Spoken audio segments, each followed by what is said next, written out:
Isn't the point of traveling to get away from it all? To feel the best you've ever felt? Then maybe you should check out Aruba. You'll spend your time relaxing on cool, white, sandy beaches and floating in healing blue water. You'll meet locals brimming with gratitude for an island that redefines what a paradise can be. When your trip comes to an end, you won't need another vacation because you just had the vacation. That's the Aruba effect. Plan your trip at Aruba.com. This episode is brought to you by Visit Williamsburg. In Williamsburg, Virginia, there's never too much of a good thing. Whether you're a foodie, a golfer, a history buff, a shopaholic, an outdoor enthusiast, or a thrill seeker, you'll find what you came for here and more. So ask yourself, what is it you want? Discover Williamsburg and plan your trip at visitwilliamsburg.com. This is Optimal Living Daily, episode 3149. Stop Crowding Out Your Happiness by Sarah Von Bargen of yesandyes.org. And I'm Justin Malik, reading you articles every single day of the year. And now let's get right to another post and start optimizing your life. Stop Crowding Out Your Happiness by Sarah Von Bargen of yesandyes.org. Let's imagine a super luxurious spa day. Picture it. Cucumber water, fluffy robes, Enya. Now imagine exiting the spa and driving directly to a tax appointment to be followed by dinner with your passive-aggressive cousin. But clearly, you wouldn't do that, right? No sane human would undo 6 hours of happiness and self-care like that, would they? My dudes, we all do this ish all the time. We check email while we're on vacation. We make mental to-do lists while friends tell hilarious stories. We start doing the dishes in the middle of the party we look forward to hosting, a real thing I do because I'm super fun. This is so self-defeating and joy-sabotaging. In the pie chart of our lives, joy is a pretty small slice. Much of our lives consist of boring, responsible, logistical things. The shiny moments of joy, a great conversation, a long-awaited holiday, amazing food, are the minority. And yet, so many of us crowd those few happy moments with stuffed schedules and mental to-do lists. In fact, studies show that a significant amount of happiness comes from anticipating something we enjoy, and a significant amount comes from recalling it. We're literally sucking joy out of our lives by cramming our schedules and minds so full. We deserve better than that. Our lives and minds and relationships deserve better than that. And it's not hard to do better. 5 ways to stop crowding out your happiness. Number 1, keep your schedule open before and after something that's happy making. If it's possible, don't cram things in before and after your happiness-inducing stuff. It's hard to get excited about your dance class if you're heading there right after work and then taking a conference call immediately afterward. It's hard to get into vacation mode if you're working on spreadsheets at the airport. Give your happiness some space to breathe, dude. Even if it's just 30 minutes to calm down and transition out of work mode, your happiness deserves your attention and time. Number 2, really actually pay attention to your happy-making experiences. As someone blessed with a type A personality and constant mental chatter, I have to make an active decision to get out of my head and into my life. My 2 favorite, somewhat woo-woo ways to do this. First, in a moment of joy, I say to myself, be happy in this moment. This moment is your life. Yes, I know it's cheesier than a pile of cheddar, but it works.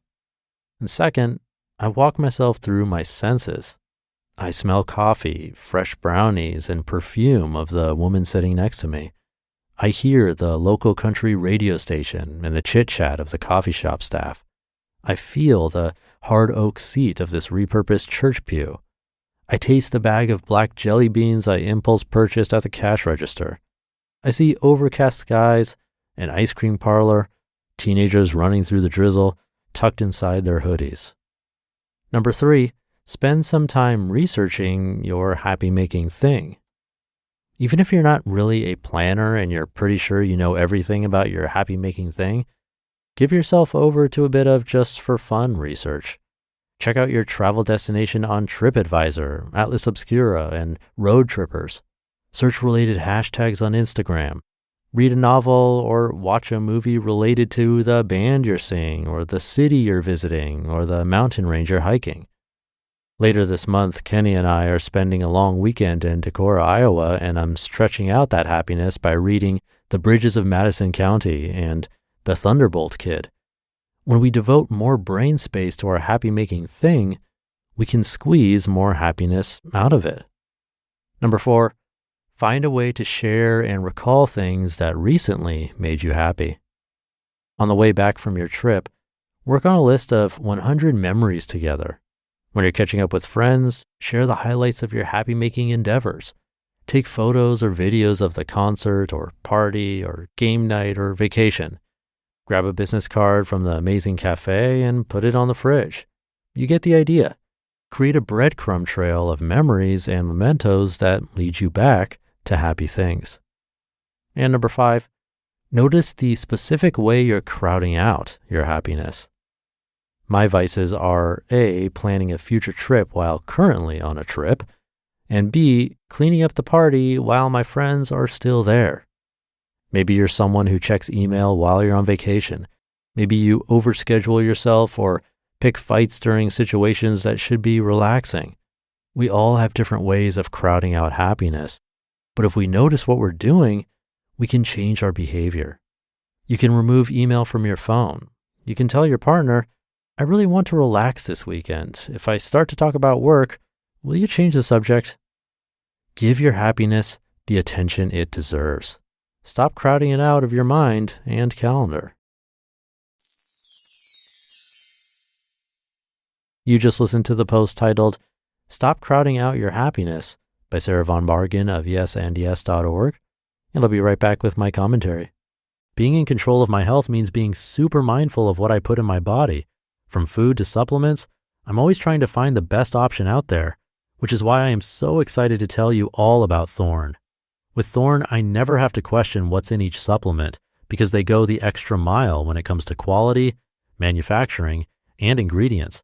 In fact, they use such thorough testing and a super clean manufacturing process, they've earned some of the highest certifications in the industry. I even looked them up myself on a third-party lab testing site because I'm super careful. And after reading the reviews for their GI relief supplement, I tried it myself, and so far, it's working wonders. Give your body what it really needs with Thorne. Go to thorne.fit/optimal and use code OPTIMAL for 10% off your first order. That's THORNE.FIT/optimal, code OPTIMAL for 10% off your first order. Thorne.fit/optimal, code OPTIMAL. These statements have not been evaluated by the Food and Drug Administration. This product is not limited to diagnose, treat, cure, or prevent any disease. This episode is brought to you by Bumble. So, you want to find someone you're compatible with, specifically someone who's ready for a serious connection, totally open to having kids in the future, is a tall, rock-climbing Libra, and loves rom-coms with vegan pizzas on Tuesdays just as much as you do. Bumble knows that you know exactly what's right for you. So whatever it is you're looking for, Bumble's features can help you find it. Date now on Bumble. Thank you to Sarah. I liked a quote in there. She said, in the pie chart of our lives, joy is a pretty small slice. Much of our lives consist of boring, responsible, logistical things. The shiny moments of joy, a great conversation, a long-awaited holiday, amazing food, are the minority. And yet, so many of us crowd those few happy moments with stuffed schedules and mental to-do lists. So I tracked my mood for many years, and it's an experiment I mention on this show quite often because while the results were sort of obvious, sometimes in our day-to-day lives, or if we're searching for happiness or answers, we don't really think about this.